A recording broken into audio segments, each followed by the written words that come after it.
A feeling of unease spread among all the animals. The usual peace of the wide savanna was shattered.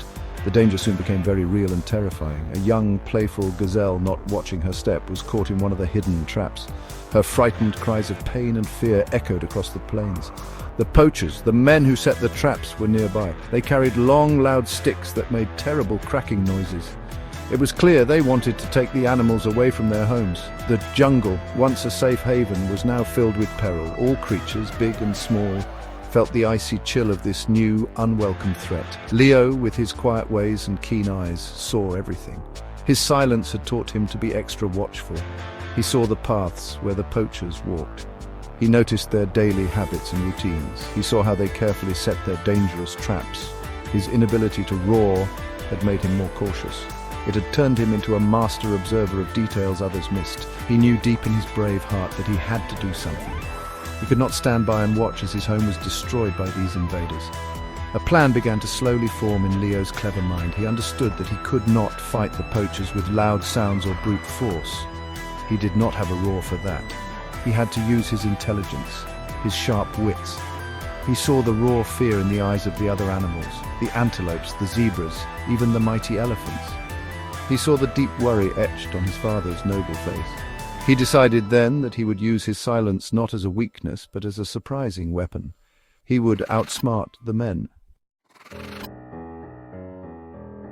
Leo knew he needed help. He went to the herds of zebras with their stripes like shadows and light. He went to the great herds of wildebeest who often argued with the zebras over grazing spots.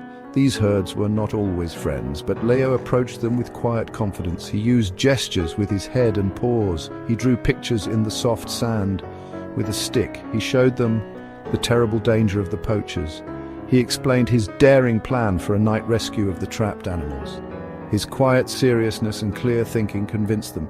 They agreed to help, putting aside their old quarrels. That night, as the silver stars twinkled in the dark sky, Leo led the unusual group. He moved like a whisper through the shadows. He showed the zebras and wildebeest where the poachers' traps were hidden in the darkness. With great care, he helped them disable some of the cruel snares.